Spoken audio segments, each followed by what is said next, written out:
तो hello good morning toll free, कैसे हैं आप लोग? उम्मीद करते हैं सभी अच्छे होंगे। तो शुरू करते हैं आज का पाँचवा अध्याय, जिसका नाम है सील परम उद्योग, यानी उद्योग धंधे के बारे में दिया है। और सेम इसके पढ़ने के बाद एनसीईआरटी भी इसी समय पढ़ लिया जाएगा, दोनों क्लास के एक साथ अपलोड किया जाएगा। इससे क्या होगा कि सामने आप लोगों को दोनों चीज़ क्लियर हो जाएगी। बहुत फ़ायदा होता है इससे ना। मुझे पर्सनल भी, मैं इसको जब पढ़ाता हूँ तो मुझे खुद पता चलता है कि चीज़ें काफ़ी अच्छी तरह से समझ आती है। तो आप दोनों एक साथ पढ़िएगा। लो शुरू करते हैं आज का वीडियो, जिसका नाम है सील परम उद्योग। यहाँ देखेंगे तो नीचे लिखा हुआ है ढाके का मलबा। ढाका जो है ना, अभी बांग्लादेश की राजधानी है, ठीक है। यहाँ जो पहले तो बांग्लादेश भारत के अंतर्गत था, ठीक है। तो पहले ढाके का जो मलमल था, मलमल की कपड़ा मखमल जिसको बोलते हैं, वो फेमस था काफ़ी। बंगाल और लखनऊ से छिट फेमस था। अहमदाबाद की धोती और दुपट्टे फेमस थी। नागपुर तथा मुर्शिदाबाद की रेशमी कपड़े फेमस थे। नीचे आएंगे तो देखेंगे तो एशियाई देशों से चीन से चाय और चीनी मिट्टी के बर्तन, इंडोनेशिया से मसाला, अरब से कहवा, खजूर और शहद, ना ये सब आयात करते थे। कौन करते थे भैया? अंग्रेज करते थे, ठीक है। नीचे आएंगे तो या फिर तो वही दिया है, बंगाल में जो ढाका था, गुजरात में अहमदाबाद था, सूरत था, भड़ौच था, उत्तर प्रदेश में लखनऊ था, जो बनारस था, जैनपुर, आगरा, कर्नाटक में बेंगलोर, तमिलनाडु कोयम्बटूर, मदुरई, आंध्र प्रदेश विशाखापट्टनम, मछलीपट्टनम, ये सब क्या थे उस समय? प्रमुख उद्योगों के जगह थे। उस समय कपड़ा क्या है? कपड़ा उद्योग के जगह थे। तो क्वेश्चन पूछेगा ढाका किस लिए फेमस था? तो कपड़ा के लिए। सूरत, भड़ौच, ये सब किस लिए फेमस था? तो सब कपड़ा उद्योग के लिए फेमस है। आज भी सूरत जो है कपड़ा उद्योग के लिए काफ़ी ज़्यादा फेमस जगह है, ठीक है। कश्मीर में भी कपड़ा उद्योग था, लेकिन कपड़ा कौन सा कपड़ा? तो उन्हीं कपड़ा के लिए फेमस था। नीचे आएंगे तो देखेंगे तो यहाँ लिखा इंग्लैंड की महारानी एलिजाबेथ जो थी, ईस्ट इंडिया कंपनी को भारत में व्यापार करने की अनुमति दे दी थी। कितना सालों के लिए? 15 ईयर के लिए। आप सभी को पता है ना। 31 दिसंबर 1600 को ये ईस्ट इंडिया कंपनी की स्थापना हो रही है। पीछे मैं पढ़ा चुका हूँ, ठीक है, जो कि भारत में पहुँचते हैं। अब यहाँ देखेंगे तो 16वीं शताब्दी जब भी बोलेगा, यानी 1500 के आसपास की बात बोला, ठीक है। 1500 से लेकर 1501 से लेकर 1599 तक को बोला जाएगा 16वीं शताब्दी। तो 16वीं शताब्दी में पुर्तगाली व्यापारी सर्वप्रथम कालीकट पहुँचते हैं, यानी कि पुर्तगाली जो व्यापारी रूप में पहुँचते हैं। तो ये 1500 के समय में कौन आता है? पुर्तगाल का बात आता है। अल्बुकर्क, अल्मोड़ा, है कि नहीं है?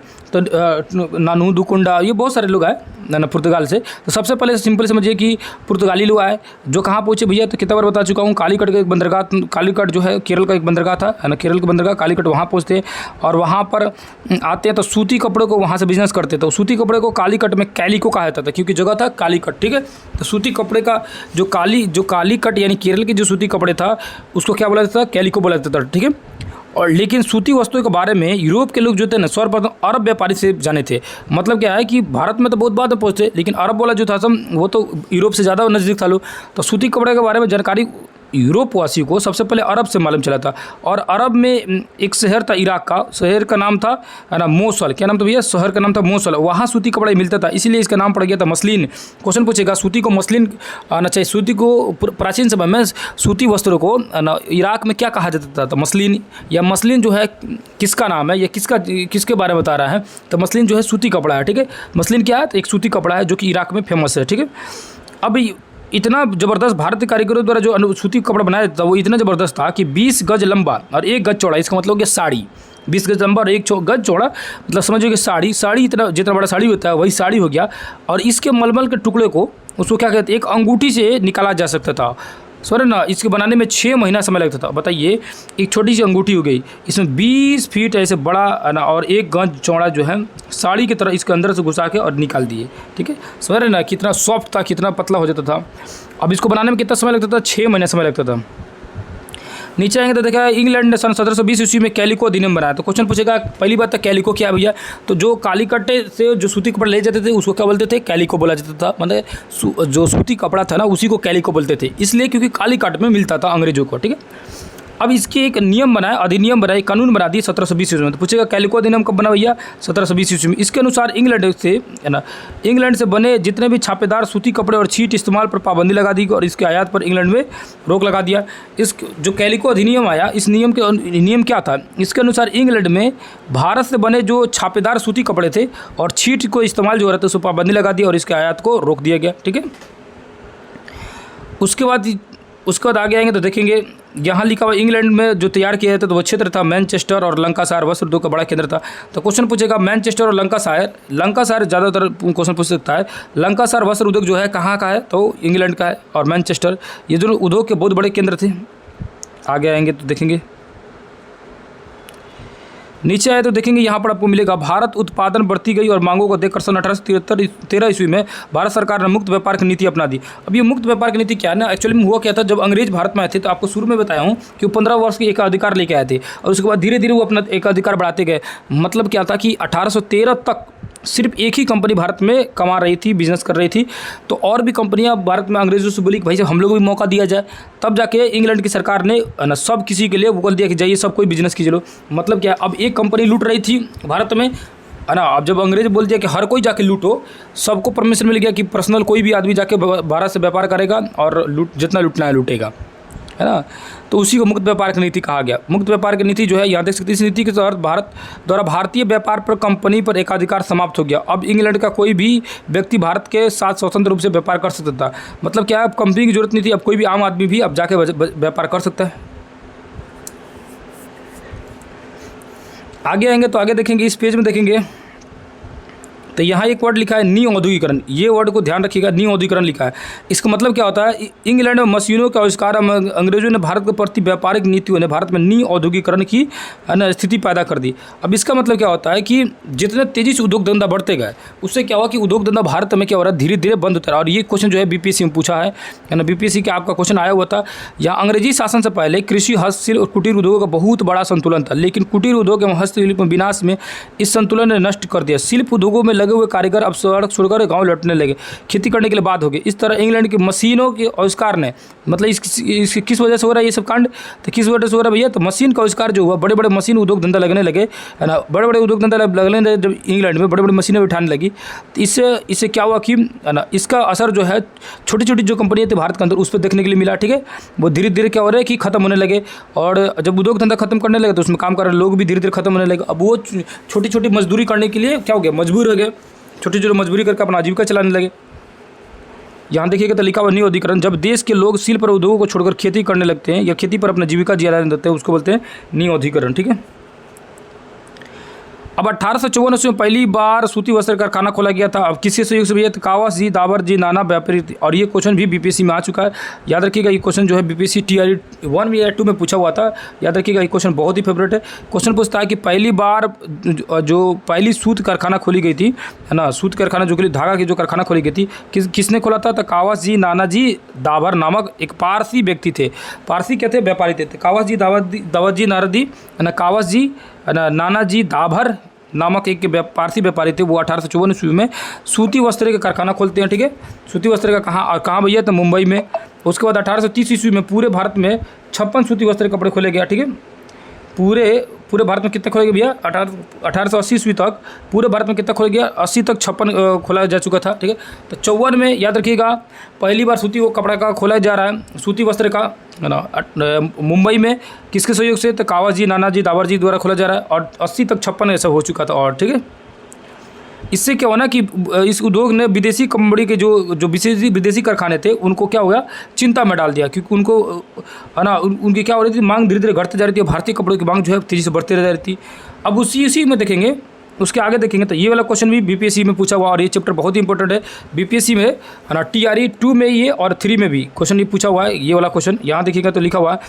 उसके बाद बंगाल की जगह यानी कोलकाता में 1855 ईस्वी में बंगाल के रिसरा में पहली जूट मिल स्थापित हुई। क्वेश्चन पूछा था कि जूट मिल की स्थापना कब हुई थी, तो 1855 में। कहाँ हुई थी, तो रिसरा में हुई थी। कहाँ हुई थी भैया, तो रिसरा में हुई थी। ठीक है, याद रखिएगा। तो पहली जूट मिल की स्थापना 1855 बंगाल में रिसरा में हुई थी। उसके बाद 1906 ईस्वी में कोयले का उद्योग शुरू कर दिया गया। 1907 ईस्वी में जमशेद टाटा जो है, ये भी साकची नामक स्थान पर Tata iron steel company TISCO की स्थापना करें। यानी टिस्को की स्थापना जो हुई थी, Tata iron steel company organisation देखेंगे, तो इसकी स्थापना 1907 ईस्वी में किसने किया था, जमशेदजी टाटा ने। कहाँ किया था, झारखंड के साकची नामक स्थान में। और ये भी जो क्वेश्चन है बीपीएससी में पूछा हुआ था। ठीक है, आगे आएंगे तो आगे देखेंगे। अब कह रहे हैं कि 14 और 1945 के जो दो युद्ध हुआ था, विश्व युद्ध, इससे काफ़ी ज़्यादा दुनिया भर के देशों में समस्याएं खड़ा कर दिया था। बहुत ज़्यादा इसका प्रभाव पड़ा हुआ था बिजनेस पर। ठीक है, उसके बाद नीचे आएंगे तो देखेंगे 1920 के दशक में, ये बहुत इंपॉर्टेंट क्वेश्चन है, इसको याद कर लीजिएगा, है ना। जेडी बिड़ला भारतीय उद्योगपति ने एक संघ बनाया, उद्योगपतियों का एक संघ बनाया, मतलब बिजनेसमैन का एक ग्रुप बना 1920 ईस्वी में। तो किसने बनाया भैया, तो जेडी बिड़ला। ठीक है, 1900 दशक में जेडी बिड़ला ने, जो बिड़ला कंपनी के हैं, उन्होंने क्या किया, व्यापारियों के लिए एक ग्रुप बनाया, संघ बनाया। 1927 ईस्वी में federation of India chambers of commerce and industry यानी फिक्की की स्थापना हुई। क्वेश्चन बहुत ज़्यादा इंपॉर्टेंट है ये, पीआरटी में क्वेश्चन खूब फेवरेट क्वेश्चन है। फिक्की की स्थापना कब हुई थी, 1927 में। ठीक है, उद्योगपतियों का एक संघ बना था कब भैया, तो 1920 ईस्वी में। किसने बनाया था, जेडी वुडलैंड ने बनाया था, ठीक है। इसका उद्देश्य क्या था, तो पूरे भारत में व्यापारिक हितों के लिए काम करना और कम करने वाली व्यापारिक संस्था थी, ठीक। फिकी जो थी, व्यापारिक जो कंपनियां थी उनके हित के लिए काम करती थी कि कैसे उनकी सुरक्षा प्रदान किया जाए। उसके बाद देखेंगे तो लिखा 1850 ईस्वी के बाद भारत में है ना उद्योग जो खोले जाने लगे। सबसे बड़ा उद्योग जो था कपड़ा और सूत बनाने का उद्योग था, मतलब कि कोई सबसे बड़ा बिजनेस जो चल रहा था वो क्या था, कपड़ा का और सूत बनाने का, ठीक है। दूसरा जो उद्योग था वो जूट, और तीसरा जो था कोयला। पहला जो था वो कपड़ा उद्योग, कपड़ा या सूत का, ठीक है, कपड़ा या सूत का, ठीक है। दूसरा जो उद्योग था वो जूट का उद्योग था, ठीक है। तीसरा जो उद्योग था वो तो क्या था, कोयला का, ठीक है, याद रखिएगा। आगे चलिए। भारत में सूती कपड़ा उद्योग जो मुख्य केंद्र जो था मुंबई था। जूट और चाय का मुख्य केंद्र जो था बंगाल था। ये तो मालूम है आप लोगों को, कई बार बता चुका हूँ, है ना। अब ये कहेंगे कि जूट का और चाय का मुख्य केंद्र बंगाल क्यों था, क्योंकि उस एरिया में बारिश ज़्यादा होती थी, मतलब लगभग, है ना। तो वहाँ पर जूट की फसल ज़्यादा होती है। पश्चिम बंगाल में भी ज़्यादा, आज भी बांग्लादेश में ज़्यादा होती है। अब यहाँ लिखा है कि एक दिन में लोगों को काम करना पड़ता था 15 से 18 घंटे से लेकर 18 घंटा तक, मतलब समझिए कि 18 घंटा लगभग औसतन 15 से 16 18 घंटा तक काम करना पड़ता था। यहाँ देख सकते हैं कि कोयला के में खदान में लोग एक मजदूर काम कर रहा है, और यहाँ पर ये मजदूरों का घर देख लीजिए कितना भयानक गंदगी से भरा हुआ स्लम एरिया में। झरिया गिरिडीह जो है ये झारखंड का जगह है, और कोयले खानों के लिए यहाँ पर श्रमिक यानी मजदूर जो है काम करने के घंटे जो है 6 बजे सुबह से लेकर 6 बजे शाम तक, यानी 12 घंटा काम करते थे कोयला खदान में, देख रहे हैं। और वो कोयला खदान में झारखंड में, ठीक है, झरिया और गिरिडीह में। नीचे आते तो देखते हैं कि 1923 ईस्वी के बाद सरकार दुर्घटना बीमा योजना शुरू की। तो दुर्घटना बीमा योजना कब शुरू किया गया, तो 1923 में शुरू किया गया। स्त्री पुरुष एवं बच्चों को गर्मी में 14 घंटे और जाड़ा में 12 घंटे तक काम करने के लिए बात कहा गया। यानी स्त्री है और जो स्त्री पुरुष एवं बच्चों को बोला गया कि भैया गर्मी के दिन में आप 14 घंटा, जितने भी बच्चे काम कर रहे हैं, जो भी लोग काम कर रहे थे, मतलब सिंपल मजदूरों के लिए बोला गया कि गर्मी के दिन में 14 घंटा और जाड़े के दिन में 12 घंटा काम कीजिएगा, ठीक है। अब बताइए कितना काम आज के समय में, बताइए 5-6 घंटा में हालत ख़राब रहता है। अब यहाँ 1980 ईस्वी में बिजली का जब आविष्कार हुआ ना, तो और भयानक काम बढ़ गया। बिजली का जब आविष्कार हुआ तो और रातों में काम होने लगा, ठीक है। अब यहाँ लिखा है कि ऐसी स्थिति में इंग्लैंड में जो बनी वस्तुएं थी वो भारत में बनी वस्तुएं महंगी हो जाती थी, और इंग्लैंड में जो बनी वस्तुएं बनती थी वो सस्ती, और भारतीय उद्योग का विकास धीमा पड़ गया। हुआ क्या कि अंग्रेज क्या किए, भारतीय जो जितने भी सामान थे उस पर टैक्स ज़्यादा लगा दिए, जिससे क्या हुआ कि भारतीय कपड़ा जो है, भारतीय सामान जो है महंगा होने लगा। जैसे भारत का ही सामान भारत में अगर बेचना है तो उनको टैक्स ज़्यादा देना पड़ता था अंग्रेजों को, और वो अपना सामान जो इंग्लैंड से लेकर आते थे वो टैक्स फ्री था, जिससे क्या हुआ कि उनका सामान सस्ता हो गया, भारतीय सामान महंगा हो गया, ठीक है, जिससे उद्योग धंधा पर असर पड़ने लगा। 1881 ईस्वी के बाद मजदूरों की स्थिति में सुधार के लिए कई नियम बनाए गए। स्त्री पुरुष के मजदूरों पर काम करने घंटे दैनिक मजदूरी भी तय किया गया, ठीक है, मतलब कितना मजदूरी दिया जाएगा। 1920 तक देश भर में कई हड़तालें हुए मजदूरों की वजह से, क्योंकि मजदूर जो थे, मजदूर एकता की भावना आई। 1920 ईस्वी में ऑल इंडिया ट्रेड यूनियन यानी AITUC के नामक संगठन बना। मजदूरों ने एक संगठन बनाया जिसका नाम रखा AITUC। कब बनाया, तो याद रखिएगा, मजदूरों का all India trade union Congress की स्थापना हुई थी 1920 में। उसके बाद देखेंगे तो उसके बाद न्यूनतम मजदूरी कानून लागू किया गया। तो याद रखिएगा AITUC जो आंदोलन हुआ था, उसके बाद क्या किया गया भैया, तो भारत में न्यूनतम मजदूरी कानून क्या होता है, मतलब कम से कम कितना पैसे दीजिएगा। जैसे किसी का रेट होता है ना, आपके यहाँ काम करते होंगे वर्कर लोग तो 400, 450, 500 आप सभी जानते होंगे, है कि नहीं, रेट होता है, ठीक है, इतना फिक्स रहता है कि उतना देना ही है। उसके ऊपर बार आपको मन करे तो नाश्ता पानी के लिए दीजिए, या 400 जगह 500 दे दीजिए, आपके पास पैसा ज़्यादा है तो, है कि नहीं है। अब आज ये देखते हैं क्वेश्चन आंसर को। चैप्टर छोटा था, कुछ खास इसमें था नहीं। यहाँ देखेंगे तो 18वीं शताब्दी में सबसे प्रमुख उद्योग जो था वो वस्त्र उद्योग था। 1 नंबर पे वस्त्र था, 2 नंबर पर ये जूट था, और 3 नंबर पर कोयला था, ठीक है।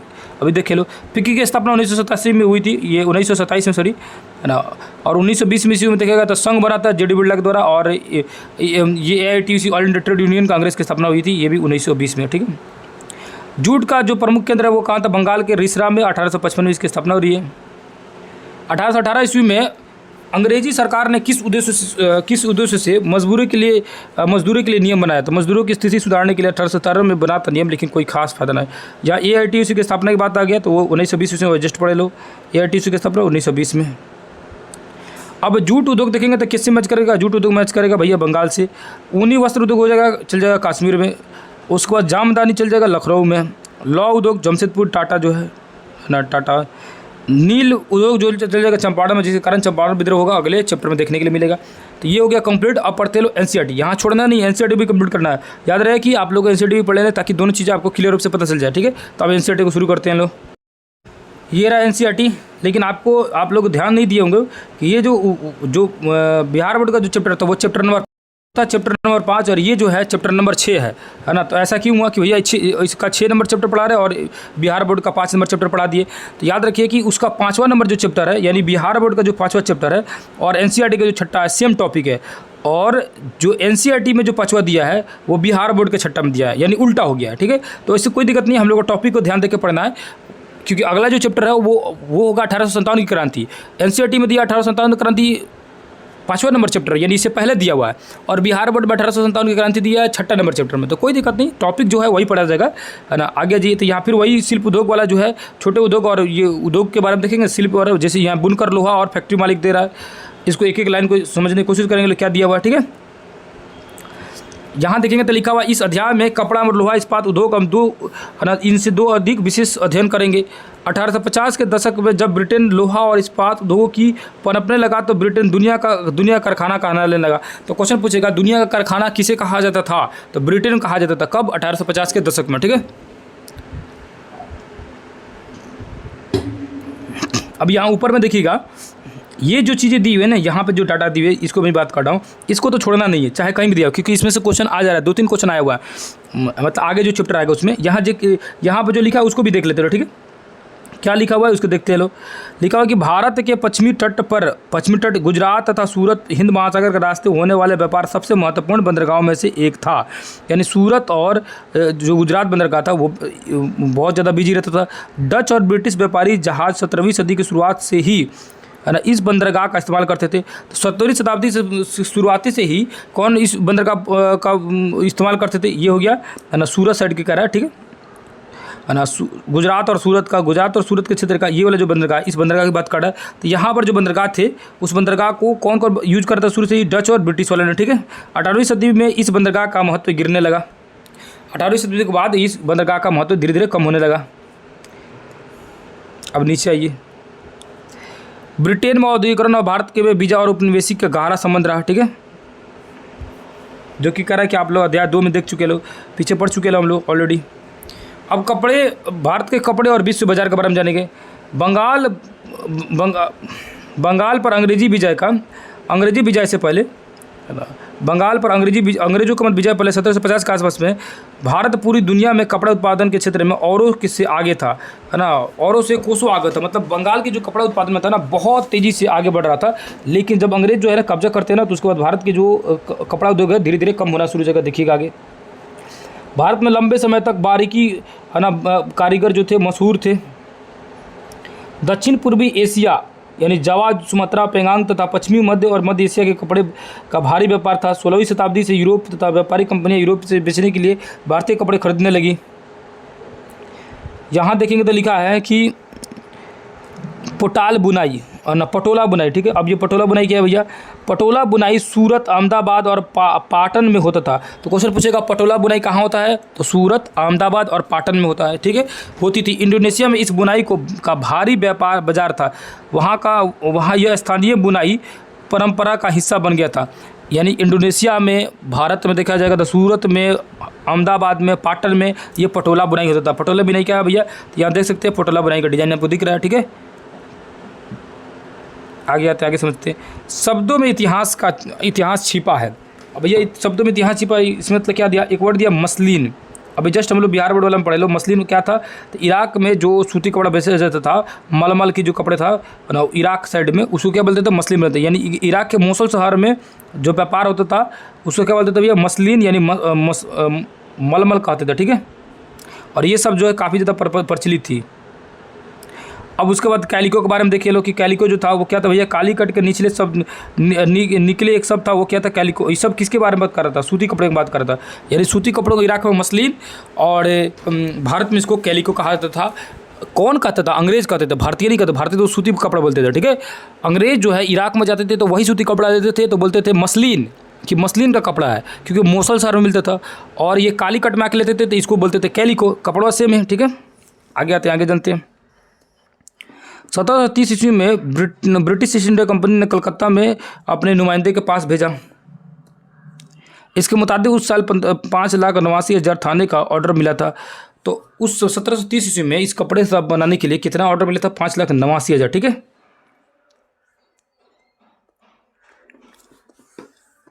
अब यहाँ लिखा हुआ है कि अगर यहाँ लिखा हुआ है कि आप इसी वही पन्नों पर पलटेंगे तो आपको पता लगेगा कि सूती और रेशमी कपड़ों की 98 किस्म का जिक्र किया गया। अब बताइए 98 किस्म का जिक्र किया गया। ठीक है, यानी कितने किस्म थी? कहेगा क्वेश्चन कि सूती और रेशमी कपड़े की कितनी किस्म थी? तो 98 किस्म थी। ठीक है।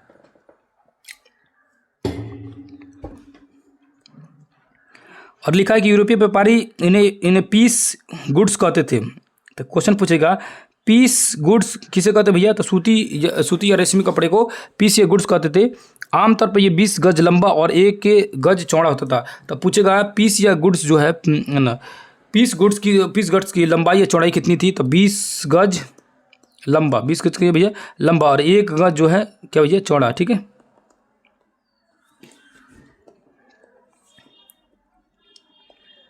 अब यहाँ पर दिया हुआ है कि गौर से देखेंगे तो बही में किस किस तरह की चीज़ें कीमती लंदन से तय की गई। ये सामान मंगाने में कंपनी को 2 साल पहले ऑर्डर देने पड़ते थे, और क्योंकि ऑर्डर को भारत में भेजने ज़रूरी कपड़े बनवाने और उसे वापस भिजवाने में इतना समय लग जाता था कि कपड़े के थाल लंदन तक पहुँचा दिए जाते थे और इन्हें नीलामी के जरिए बेच दिया जाता था। ठीक है, ये देख सकते हैं यहाँ पर,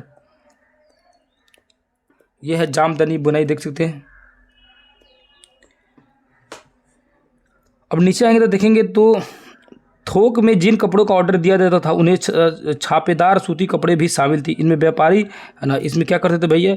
व्यापारी सीट्स कोसा बंडरा कहते थे, जो बंडल में खरीदते थे। जैसे हम लोग कैसे बोलते हैं कि बंडल लेके उठाया, तो उसी को बंडल को ही, सिंपल समझिए, बंडल को ही क्या बोला जाता था? तो व्यापारी उसे सीट्स कोसा या खस्सा या बंडल बोलते, बंडरा को कहते थे। ठीक है, तो बंडल जो होता था उसको बंडला कहा जाता है।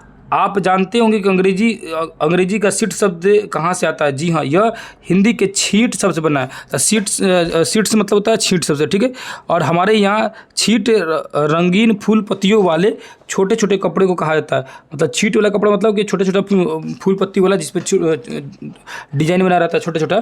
1680 के दशक में इंग्लैंड और यूरोप में छापेदार भारतीय कपड़े की ज़बरदस्त मांग थी। मतलब जो छींट वाले कपड़े थे ना, वो इंग्लैंड में लोग बड़ी पसंद करते थे। ठीक है, आकर्षक फूल पत्ती और बारीकी रेशे और सस्ती कीमत वाली की वजह से भारतीय कपड़े का एक अलग ही रुतबा था। इंग्लैंड में रईस ही नहीं बल्कि खुद महारानी भी इस कपड़ों को अपने बने परिधान पहनती थी। अब ये बहुत इंपॉर्टेंट क्वेश्चन हो गया। जब महारानी जी पहन ली तो क्वेश्चन पूछेगा निम्न से किस प्रकार के कपड़े जो है इंग्लैंड की महारानी भी पहनती थी? तो छींट वाले कपड़े। ठीक, कौन से भैया? तो छींट वाले कपड़े जो पहनती थी। ठीक है, याद रखिएगा। इसको सीट्स बोलता था लो अंग्रेजों, या कोसा बोलते थे या बंडरा बोलते थे लो। ठीक है, अब यहाँ देखेंगे, नीचे आएंगे तो लिखा हुआ है कि बंडना शब्द का इस्तेमाल गले या सिर पर पहनने वाले चटक रंग के छापेदार गुलबंद को कहते हैं भैया। गुलबंद यानी बंडना है ना, गुलबंद को क्या बोलेंगे भैया? तो बंडना बोलते थे। ठीक है, यह शब्द बांधना शब्द से बना है। तो बंडना जो है, बंडना किससे बनी है भैया? तो बंडना बांधना से बना हुआ है। ठीक है, तो बांधना शब्द किससे बने भैया? तो बांधना शब्द से बना हुआ है, जो कि गुलबंद होता है। गुलबंद तो आप लोग जानते करते हैं, जिसको, और गुलबंद यानी मोफलर टाइप का होता है। ठीक है, तो बांधना जो होता है ना, ये किससे बना भैया? बंडना बना है बांधना से, है ना, जो गले में पहना जाता है। इसका उपयोग सर पर पहनने और चटक रंग का होता है ना। आगे जी, यहाँ लिखा है जामदानी एक तरह से बारीक मलमल होती थी जिसे करके सजावटी चिन्ह बुने जाते थे। इसका रंग स्लेटी और सफ़ेद होता था।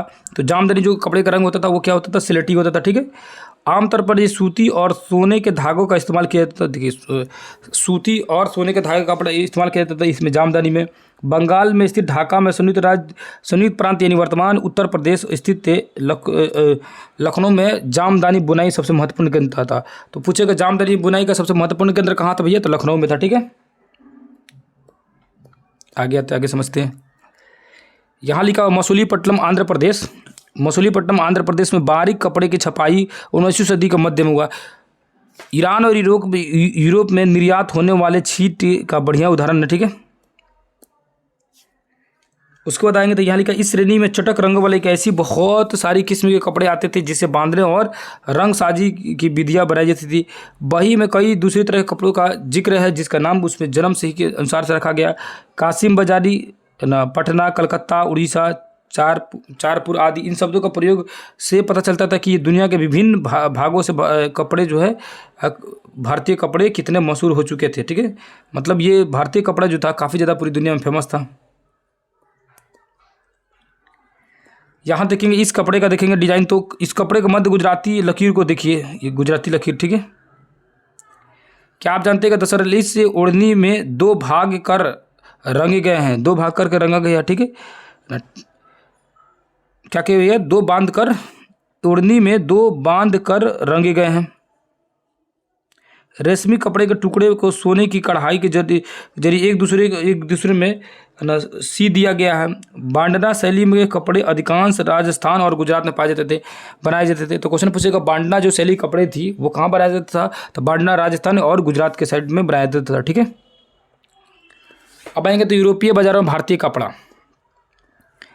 भारतीय जो कपड़ा था इसमें क्या हुआ था कि भारतीय लोकप्रियता से जो क्या बेचैन इंग्लैंड ने ऊन और रेशम के निर्यात पर कपड़ा पर आयात पर विरोध करने लगा। इसकी दबाव से 1720 ईस्वी में सरकार ने इंग्लैंड में छापेदारी, सूती कपड़े, छीट और इस्तेमाल पर पाबंदी लगाने के लिए कानून पारित किया। संयोग से इस कानून को भी कैलिको अधिनियम भी कहा गया। तो कैलिको अधिनियम जो बना ना वो क्या था, कैलिको अधिनियम जो था वो भारतीय कपड़ा को इंग्लैंड में बेचने से रोकने के लिए बनाया गया था। ठीक है, इसलिए क्योंकि इंग्लैंड का जो वहाँ का ओरिजिनल जो कपड़ा था उसको लोग पसंद नहीं करता, भारतीय पसंद ज़्यादा करते थे। ठीक है, अब लिखा है उस समय इंग्लैंड में नए नए कपड़े कारखाने खुले। भारतीय कपड़े के सामने लाचार अंग्रेजी कपड़ा उत्पादन अपने देश में भारतीय कपड़े का प्रवेश पूरी तरह से बंद करना चाहते थे ताकि क्या हो, इंग्लैंड में केवल उन्हीं कपड़े का बिके। इसी क्रम में इंग्लैंड की सरकार ने सबसे पहले कैलिको छपाई उद्योग को ही सरकारी संरक्षण में विकसित किया और सफ़ेद मलमल या बिना माड़ वाले कोरे भारतीय कपड़े का इंग्लैंड में ही भारतीय डिजाइन छापे जाने लगे। ठीक है, अब क्या हुआ कि अब वो लोग खुद ही भारतीय डिजाइन छापने जाने लगा लोग। ठीक है, यहाँ लिखा है स्पेनिंग जेनी, एक ऐसी मशीन जिसे एक के कामगार एक साथ कई तकलियों को अपने साथ काम कर सकता है और जब पहिया घूमता है तो सारी तकलियाँ घूमने लगती है। ठीक है, इसको स्पेनिंग जेनी बोलता है। ठीक है, अब कभी कभी क्वेश्चन पूछता है कि स्पेनिंग जेनी का आविष्कार किसने किया था।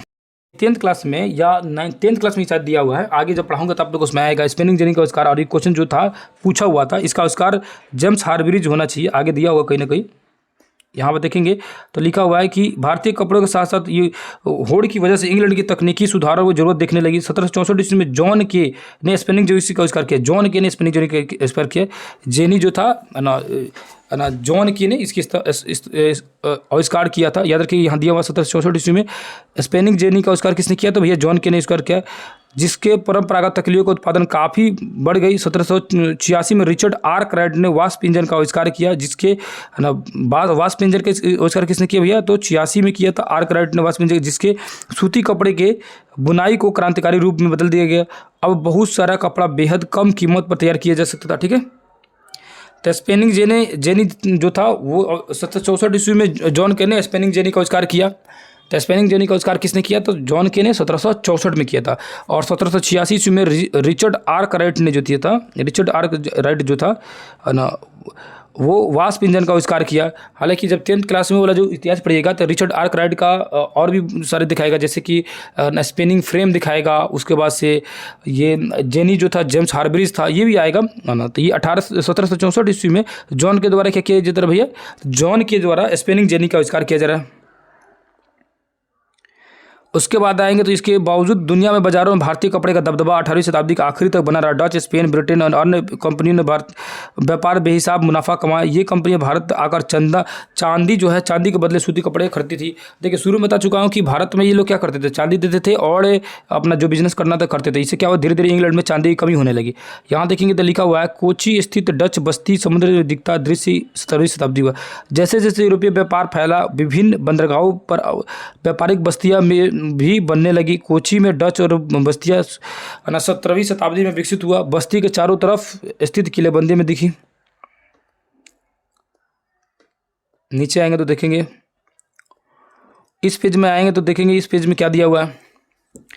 अगर आप नक्शे को ध्यान से देखेंगे तो 19वीं शताब्दी में कपड़ा का चार क्षेत्र केंद्रित था। बंगाल में सबसे महत्वपूर्ण केंद्र था। याद रखिएगा, जो कपड़ा का जो केंद्र था वो बंगाल में सबसे ज़्यादा महत्वपूर्ण था। डेल्टा में असंख्य नदियों में सटे बंगाल में उत्पादन के केंद्र से अपना माल दूर दूर तक आसानी से भेज सकते थे। मतलब कि कोलकाता इसलिए फेमस था क्योंकि वहाँ से बंदरगाह थी, ठीक है, वहाँ से भेजने के लिए आसानी था। रेलवे की शुरुआत उस समय नहीं हुई थी, सड़कें भी उतनी अभी बनने शुरू हुई थी, तो इसलिए क्या था, समुद्र के रास्ते ही भेजना था, ठीक है। पूर्वी बंगाल जो यानी अब बांग्लादेश है, ढाका 18वीं शताब्दी में महत्वपूर्ण कपड़ा उत्पादन केंद्र था। यानी पूर्वी जो बांग्लादेश जो है अभी वर्तमान में, उसमें कपड़ा उत्पादन में सबसे मतलब उत्पादन करने में सबसे एक नंबर में केंद्र में था। यह सर अपनी मलमल और जामदनी बनाने के लिए दूर दूर तक प्रसिद्ध था। यानी बांग्लादेश जो था वो क्वेश्चन पूछेगा निम्न में से कौन सा जगह जो था वो मलमल और जामदानी के लिए फेमस था, तो जो पूर्वी बंगाल है, ठीक है। नीचे आएंगे तो लिखा हुआ है कि यदि आप नक्शे को दक्षिण भाग में देखेंगे तो मद्रास के उत्तरी आंध्र प्रदेश में फैले कोरोमंडल तट पर सूती कपड़े का है ना बुनाई केंद्र और एक समूह दिखाई पड़ेगा। पश्चिमी तट पर क्या हुआ भैया, तो ये केंद्र गुजरात में स्थित था, है ना। तो गुजरात और ये आंध्र प्रदेश वगैरह क्षेत्रों में इस सब का बुनाई का केंद्र मौजूद था।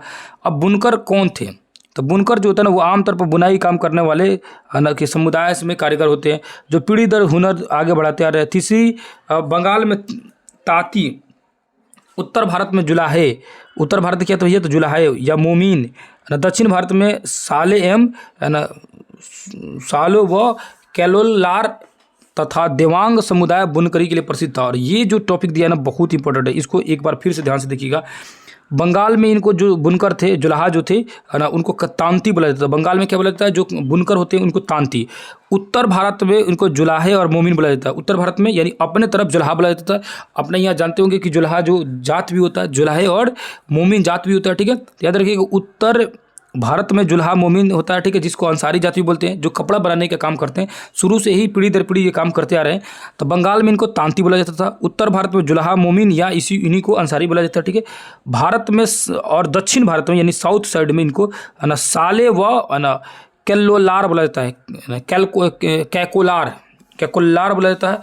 तो दक्षिण भारत में कैकोलार तथा देवांग समुदाय बुनकरी के लिए प्रसिद्ध थी। तो देवांग कैकोलार, उसके बाद बोलेंगे तो उत्तर भारत में चल जाएगा तो जुलाहे मोमिन, बंगाल में तांती, ये सब कौन थे, बुनकर थे, ठीक है, जो वंशानुगत पीढ़ी दर पीढ़ी काम करते आ रहे थे, ठीक है। सूत काटना कपड़ा उत्पादन करना सबसे पहला चरण है, उसको अधिकांश महिलाएं इसकी जिम्मे रहती है, मतलब सूत काटना कपड़ा उत्पादन करना। चरखा और चरखी घर में पाए जाते थे। धागे को चरखे पर काट कर तकली में लपेट लिया जाता था। इससे बुनकर धागे आगे कपड़े में बुनते थे। ज़्यादातर समुदाय बुनाई के काम पुरुष ही करते थे, तो ज़्यादातर समुदाय जो थे वो पुरुष ही काम करते थे। सिलाई के काम, रंगीन कपड़ा बनाने के लिए रंगरेज एवं इस धागे का रंग देते थे। छपाईदार कपड़ा बनाने के लिए बुनकरों को चिप्पीगर नामक माहिर कारीगर की जरूरत होती थी, ठीक है। माहिर का मतलब जो माहिर कारीगर थे, चिप्पीगर नामक, ठीक है, होती थी। और ठप्पे छपाई वाले हथकरघों पर होने वाली बुनाई और उससे जुड़े व्यवसाय से लाखों भारतीय रोजी रोटी चलती थी। इस साइड में देखेंगे तो लिखा हुआ है कि बंगाल में एक तांती बुनकर, जो कि बंगाल का तांती बुनकर यानी जुल्हा जो बेल्जियम चित्रकार सोलंगी द्वारा बनाया गया था, ठीक है। औरांग देखेंगे तो औरांग क्या है, तो फारसी शब्द में गोदाम और औरांग कहा जाता है। फारसी शब्द में गोदाम को औरांग कहा जाता है। तो यानी गोदाम को फारसी शब्द में क्या कहते हैं, क्वेश्चन सीधे बन जाएगा, तो गोदाम को बोलते हैं औरांग। वहाँ बिक्री से पहले चीज़ों को जमा करके रखा जाता है, गोदाम तो जमे करते हैं। वर्कशॉप के लिए भी यह शब्द इस्तेमाल किया जाता है, तो वर्कशॉप बोल सकते हैं, यानी गोदाम वर्कशॉप बोल सकते हैं, गोदाम बोल सकते हैं, या इसी को औरांग बोल सकते हैं। फारसी में औरांग मतलब गोदाम, ठीक है। क्वेश्चन पूछेगा औरांग शब्द जो है निम्न में से किस, औरांग का मतलब क्या होता है, तो औरांग का मतलब होता है गोदाम, और ये किस शब्द से बना हुआ है, तो फारसी शब्द से बना हुआ है, ठीक है। आगे आते हैं, यहाँ देखेंगे तो लिखेगा कि भारत में इंग्लैंड के कपड़े को निर्यात मुश्किल होता जा रहा था। भारत से इंग्लैंड को कपड़े का निर्यात मुश्किल होता है क्योंकि ब्रिटिश सरकार ने भारत से आने वाली कपड़े को भारी सीमा शुल्क थोप दिया था, बोले टैक्स बढ़ा दिया जानबूझ के ताकि बेच नहीं सके। इंग्लैंड में बने सूती कपड़े 19वीं सदी की शुरुआत तक भारतीय कपड़े अफ्रीका, अमेरिका, यूरोप परंपरागत बाजारों से बाहर कर दिया गया, ठीक है। इसकी वजह से हमारे यहाँ हजारों बुनकर बेरोजगार हो गए।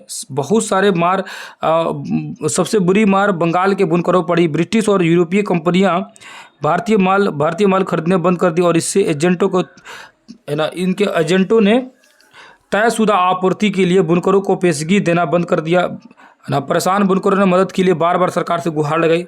मतलब हुआ धीरे धीरे भारतीय कपड़ा का वर्चस्व खत्म होते गए अंग्रेजों को चाल की वजह से। अब ये गुहार लगाते हैं कि हम भूखे मर जाएंगे। 1823 ईस्वी में भारतीय कंपनी सरकार 12,000 बुनकरों की तरफ से एक पत्र लिखा गया जिसमें बोला गया कि हमारी बदनसीबी है कि हम ओरांग खत्म कर दिया। ओरांग अभी जस्ट पढ़े लो कि ओरांग क्या है, फारसी भाषा का शब्द है जिसका अर्थ होता है गोदाम, ठीक है। ओरांग खत्म कर दिया गया है जिसकी वजह से हम लोग हमारे परिवारों के आसपास आजीविका के साधन नहीं बचे। हम बुनकर कोई परिवार दूसरा कारोबार नहीं जानते हैं, ठीक है। अगर बोर्ड ऑफ ट्रेड व्यापार बोर्ड हम पर कृपा नहीं करता है तो हमें कपड़े के ऑर्डर नहीं देता है तो हम भूखे मर जाएंगे, ठीक है। मतलब अब इतना हाल बेहाल हो गया भारतीय बुनकरों का कि उन्हें कपड़े बनाने के लिए ऑर्डर नहीं मिलता था, ठीक है। अब यहाँ लिखा हुआ है कि 1828 ईस्वी में विधवा कताई कामगार ने समाचार दर्पण नामक बंगाली अखबार के नाम भेजे पत्र में अपनी दुर्दशा इस तरह बयान की। तो क्वेश्चन पूछेगा कि जो विधवा थी कताई कामगार ने, विधवा कताई कामगार, वो क्या की, समाचार पत्र दर्पण नामक जो समाचार पत्र था उसका नाम क्या था भैया, दर्पण, ठीक है। बंगाली अखबार था। तो क्वेश्चन पूछेगा दरबार, सिंपल क्वेश्चन पूछ दे कि समाचार पत्र जो दर्पण था वो किस भाषा का अखबार था, तो बंगाली का, ठीक है।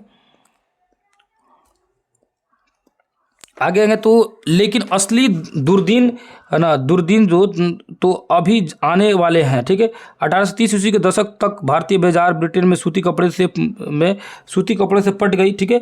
भारतीय जो बाजार थे ब्रिटेन के सूती कपड़े बने कपड़े, मतलब अब क्या किए, कई बार बता चुका हूँ कि ब्रिटेन वाले जो थे वो अपना कपड़ा भारत में लाकर बेचने लगे। दरअसल 1880 तक के दशक तक के यह स्थिति आ गई कि भारत में लोग जितना सूती कपड़ा पहनते थे वो 2/3 ब्रिटेन का बना होता था। केवल बुनकर बनी सूती कपड़े वालों की हालत खराब हो रही थी।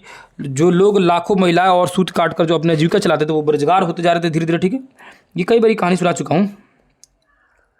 नीचे आएंगे तो देखेंगे तो लिखे हुए यहाँ पर पश्चिमी भारत में स्थित सोलापुर, दक्षिण भारत में स्थित मदुरा, है ना, जिक्र जरूर सुना होगा। 19वीं शताब्दी आखिर बुनकरों की नई महत्वपूर्ण केंद्र बनकर सामने आई। अब यहाँ देखेंगे तो लिखा हुआ है चरखा भारत की पहचान बन गया और 1931 ईस्वी में भारतीय राष्ट्रीय कांग्रेस के तिरंगे झंडे के बीच में इस पट्टी को जगह दी गई। तो क्वेश्चन पूछेगा चरखे को भारतीय राष्ट्रीय झंडे में कब स्वीकार किया गया था, है ना। तो उसको 1931 ईस्वी में जो हम लोग का तिरंगा झंडा था उसके बीच में इसको जो भारतीय राष्ट्रीय कांग्रेस के जो तिरंगे झंडे थे, भारतीय एक्चुअली में उस समय भारतीय राष्ट्रीय कांग्रेस का जो झंडा था वो तिरंगा झंडा था। बाद में हम लोग देश का राष्ट्रीय झंडा बन गया।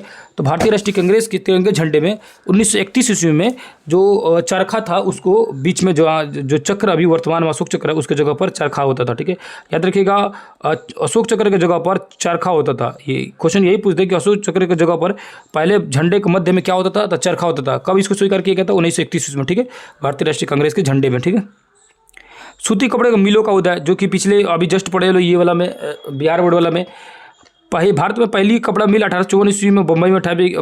यह कताई मिल है ना 19वीं सदी में शुरुआत से ही भारतीय इंग्लैंड में चीन होने वाले कच्चे माल के निर्यात के बम्बई एक महत्वपूर्ण बंदरगाह बन चुका था। बम्बई पश्चिम भागों की काली मिट्टी है ना उस विशाल पट्टी काफ़ी निकट थी जहाँ कपास की खेती होती थी। यानी जो जगह था ना वो काली मिट्टी पाई जाती थी जिसके कारण कपास से ज़्यादा मिलता था। इसी कारण क्या होता है सूती कपड़ों को मिल स्थापना और कच्चे माल आसानी से मिल जाना दोनों चीज़ें हो जाती थी। कपास के कारखाने में काम करते महिला सन 1900 ईस्वी के लगभग राजा दीनदयाल द्वारा लिया गया चित्र, ठीक है। तो 1900 के आसपास में कपास के मिल में काम करती जो महिलाएं किसके द्वारा लिया गया था, तो दीनदयाल द्वारा लिया गया चित्र, ठीक है। यहाँ लिखा हुआ है कि कताई विभाग में ज़्यादातर जो मजदूर थी वो महिलाएं थी। कताई विभाग में कौन थी भैया, तो कताई विभाग में ज़्यादातर जो थी, तो याद रखिएगा कताई विभाग में ज़्यादातर महिलाएं थी और बुनकर विभाग में ज़्यादातर पुरुष थे। तो कताई करने के लिए थी महिलाएं और देख सकते हो यहाँ महिलाएं आपको दिख रही है कताई करती हुई। कताई के लिए महिलाएं थी और बुनकर के लिए क्या थे भैया, कपड़ा बुनने के लिए जो थे पुरुष थे, ठीक है। यहाँ लिखा हुआ प्रगलन चट्टान या मिट्टी को बहुत ऊंचे तापमान पर गर्म करके धातु तैयार करना या धातु की बनी चीज़ों को पिघलने की प्रक्रिया है ना, इससे कोई नई चीज़ बनाई जा सके। यानी कि बहुत उच्च तापमान पर धातु को पिघला के कुछ नया चीज़ में ढाल दिया, प्रगलन कहलाता है, ठीक है। 1900 तक 84 को मिलें खोली जा चुकी थी। 1900 तक कितना हो गया था भैया, 84 मिल खोले जा चुके, ठीक है। यहाँ लिखा हुआ कि इसके दौरान दूसरी शहरों में कई ऐसे कारखाने खोले गए, जैसे अहमदाबाद में पहली कारखाना 1861 में खोली गई। तो अहमदाबाद में कारखाना खोली 1861 में। अब नीचे आएंगे तो टीपू सुल्तान की तलवार और बुर्ज स्टील। ठीक है, अभी टीपू सुल्तान तलवार और बुर्ज स्टील की क्या कहानी भैया, उसको समझते हैं। भारतीय इस्पात और लोहा जो था, लोहा धातु की कला कहानी टीपू सुल्तान की एक मशहूर किस्से से शुरू होता है।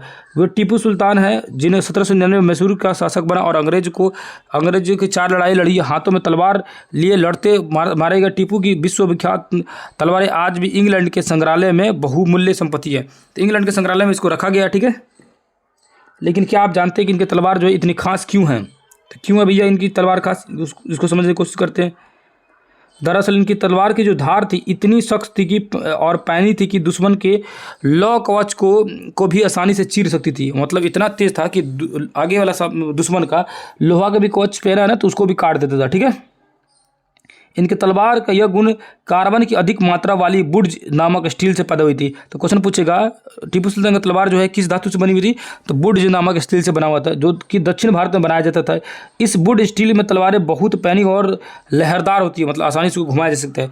इसके बनावट लोहे में गढ़े कार्बन में बेहद सूक्ष्म कणों से पैदा होता है। यानी जो बुर्ज स्टील थी वो बहुत ही मेहनत से उसको बनाया जाता था। ठीक है, टीपू सुल्तान की मृत्यु के बाद 1800 ईस्वी में मैसूर की यात्रा करने वाले फ्रांसिस बुकानन ने इस बात का ब्यौरा किया कि मैसूर की सड़कों पर प्रगलन भट्टियों में बुर्ज स्टील किस तरह बनाया जाता था। इस भट्टियों में लोहे को क्या करते थे भैया, लोहे को काठ कोयले के साथ मिलाकर इस भट्टी की छोटी छोटी हाड़ियाँ में रख कर दिया जाता था। तो लोहे को बुर्ज स्टील बनाने के लिए क्या करते थे, लोहे को काठ कोयले के साथ मिलाया जाते थे। तापमान जटिल उतार चढ़ाव को नियंत्रित करने के बाद प्रगलन इस्पात की सिलसिलियाँ तैयार करते थे। यहाँ देखें तो लिखा हुआ टीपू सुल्तान की तलवार की मूठ पर कुरान की जो मूठ होता है, तो मतलब जो पकड़ने वाला रहता है मुठौरा है ना, उसके कुरान की आयतें लिखी थी जिसे युद्ध में फतह के संदेश दिए गए थे। गौर से देखिएगा तो शेर का सिर मूठ के नीचे है ना, सिर की तरफ। ठीक है, यानी कि ये देखेंगे तो यहाँ पर को आपको दिख रहा होगा, ये वाला फोटो देखेंगे तो कह रहा है कि इन पर कुरान की आयतें लिखी गई थी जो युद्ध को फतह करने के लिए लिखा गया था। और यहाँ पर देखेंगे तो शेर का सिंह दिया हुआ है। ठीक है,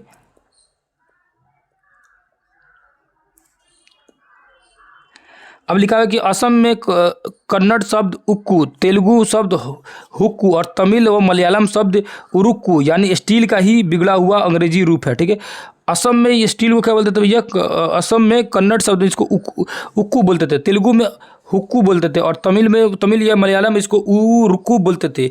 ये स्टील का ही शब्द था ना, स्टील का ही क्या था। तो क्वेश्चन पूछेगा स्टील को असम यानी कन्नड़ भाषा में, असम ना पूछ देखिए, असम भाषा में इसको क्या बोलते थे भैया, सॉरी कन्नड़ भाषा में, असम में बार बोल रहा हूँ, लिखा हुआ असल कन्नड़ भाषा में। तो कन्नड़ में इसको उक्कू बोलते थे, तेलुगु भाषा में इसको हुक्कू बोलते थे, तमिल या मलयालम भाषा में इसको उरुक्कू बोलते थे ना, उरुक्कू।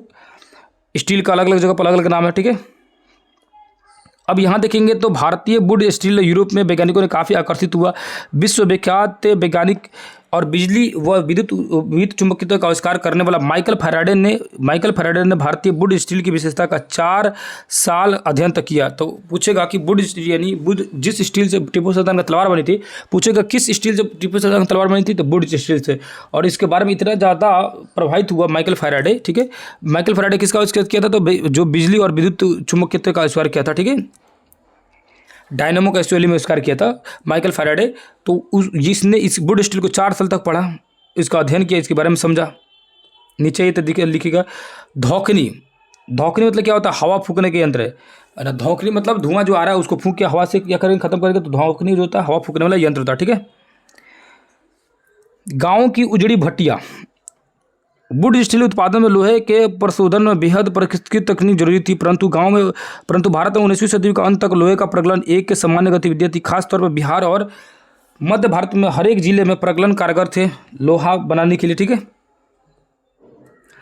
यहाँ देखेंगे लिखेंगे ज़्यादातर भट्टियाँ मिट्टी और धूप पे सूखने गई ईंटों से बनी होती थी। प्रगलन का काम पुरुष करते थे, जबकि महिलाएं धोकनी काम थी उसको करती थी। मतलब हवा फूकने वाला जो यंत्र था तो फूकने का काम करती थी, धोकने वाला काम करती थी कौन, महिलाएं, और प्रगलन काम करते थे कौन, पुरुष। ठीक है,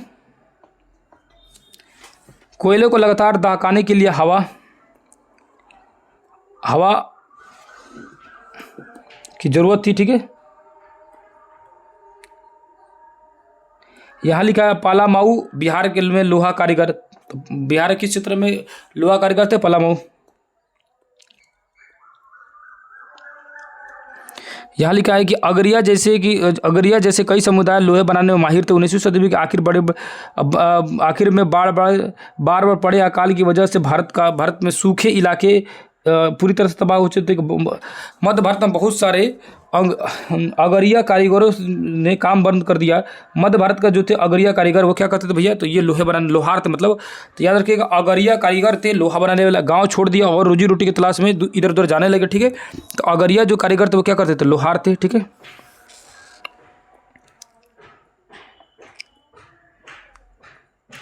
अगला पेज में आएंगे तो देखेंगे, यहाँ देखेंगे तो लिखा हुआ धातुमल। धातु को गलाने के पैदा होने वाला कचरा, यानी धातु को जब गलाया जाता है तो उसमें से पैदा होने वाला जो कचरा होता है उसको धातुमल बोला जाता है। ठीक है, ऐसे ही सब सही समझ आ रहा होंगे आप लोग। साल 1904 ईस्वी के बाद अंग्रेज के महीने में अमेरिकी भूवैज्ञानिक चार्ल्स वेल्ड, तो अप्रैल के महीने में भूवैज्ञानिक जो थे कौन से भैया? तो चार्ल्स बेल्ट थे।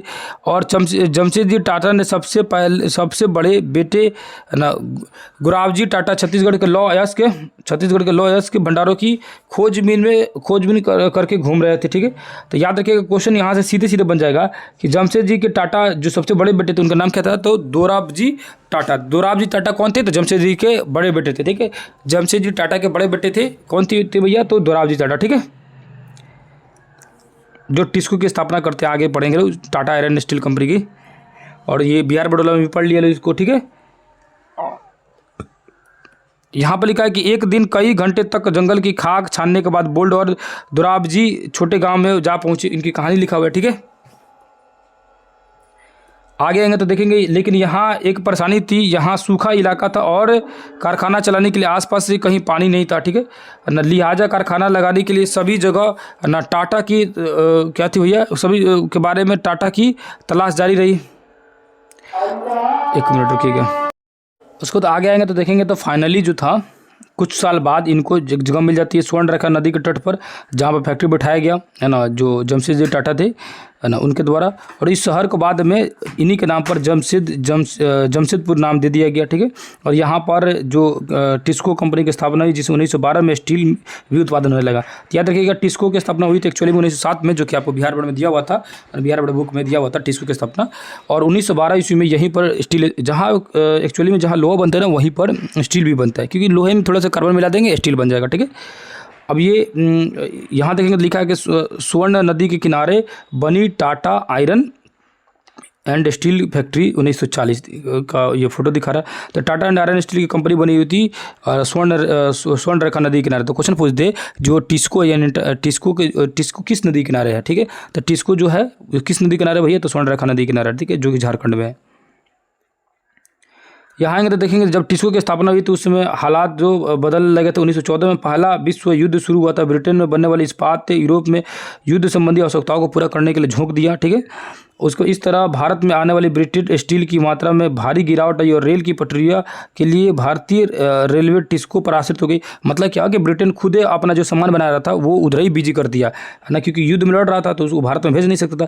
इस बार तब क्या हुआ कि भारत में जितने भी कंपनी थी या जिसको भी लोहे की जरूरत थी वो किस पे आश्रित हो गया? भारत की जो कंपनी थी उस पर आश्रित हो गया। इस तरह क्या हुआ कि भारतीय जो कपड़ा जो फैक्ट्रियाँ थी वो चलना शुरू हो गई। ठीक है, टिस्को युद्ध के लिए गोला खोल रेलगाड़ियाँ पहिया बनाने का काम सौंप दिया गया। 1919 ईस्वी में स्थित थे टिस्को 1919 स्थित ने टिस्को में बनने वाली 90% इस्पात जो है औपनिवेशिक सरकार की ही खरीद लेती थी। मतलब क्या है कि जो सरकार जो था इंग्लैंड जो था वही खरीद लेता था, इतना ज़्यादा डिमांड था, क्योंकि उनकी खुद की कंपनी बंद पड़ी हुई थी ब्रिटेन में। ठीक है ना, बंद पड़ी हुई थी मतलब क्या वो चला भी रहे थे तो वो अपने यूज में ही इस्तेमाल उसको कर लेते युद्ध के चक्कर में। ठीक है, अब देखेंगे तो युद्ध की जरूरतों को पूरा करने के लिए टिस्को को अपनी क्षमता और फैक्ट्री का आकार बढ़ाना पड़ा। विस्तार से यह काम युद्ध के बाद भी चलता रहा और इस क्षेत्र से विद्युत षड्यंत्र और बॉयलर षड्यंत्र बनाए जा रहे हैं। ठीक है, तो विद्युत षड्यंत्र और बॉयलर षड्यंत्र जो है इसी के आसपास बनाए गए ताकि इसको जो कंपनी जो है इसको और विस्तारित किया जा सके। ठीक है, आगे आते हैं देखते हैं तो इसका फायदा हुआ भारतीय उद्योगों को। ठीक है, अब यहाँ पहुँचते हैं तो इस वाले पेज में देखेंगे तो यहाँ से हम लोग शुरू हो गया क्वेश्चन आंसर लगभग। ठीक है, तो ये रहा क्वेश्चन सर आप लोगों को, जहाँ पर ये याद कर दिया हुआ कि जामदनी क्या है, बंडना क्या है, अगरिया कौन कौन होते थे, तो अगरिया कौन होते थे, बंडना कौन होते थे और जामदनी क्या है, ये तीनों का आपको कम से कम ये तीनों का जो है ना, इसका आंसर थोड़ा शॉर्टकट में आप थोड़ा कमेंट करके बताइएगा कि क्या होता है। ठीक है, तो उम्मीद कर रहे हैं यहाँ से चीज़ें जो है आपको समझ आ चुकी होगी। ठीक है, तो कैसा लगा क्लास आप कमेंट करके जरूर बताइएगा, और क्लास जो है कंटिन्यू इसी तरह रखा जाएगा ताकि जो है जल्द से जल्द जो है हिस्ट्री का सेशन कंप्लीट हो जाए, उसका ज्योग्राफी का भी कंटिन्यू रहेगा, उसका भी सेशन कंप्लीट कर लिया जाएगा। उम्मीद कर रहा हूँ कि एक सप्ताह के अंदर में सारी चीज़ों को कंप्लीट कर लूँगा। उसके बाद MCQ सीरीज लगातार चला जाएगा जिसमें बहुत सारे क्वेश्चन आपका हो जाएगा। ठीक है, बहुत जल्द भी ना ये ज्योग्राफी और हिस्ट्री दोनों का MCQ सीरीज, और साथ ही साथ में GS पर्सन का भी उसका भी MCQ सीरीज मैं शुरू करने वाला। ठीक है, तो उम्मीद कर रहा हूँ वीडियो अच्छा लग रहा होगा। तो फिर किसी दूसरे क्लास में मिलेंगे, तब तक के लिए धन्यवाद, नमस्कार, अस्सलाम वालेकुम, जय हिंद, जय भारत।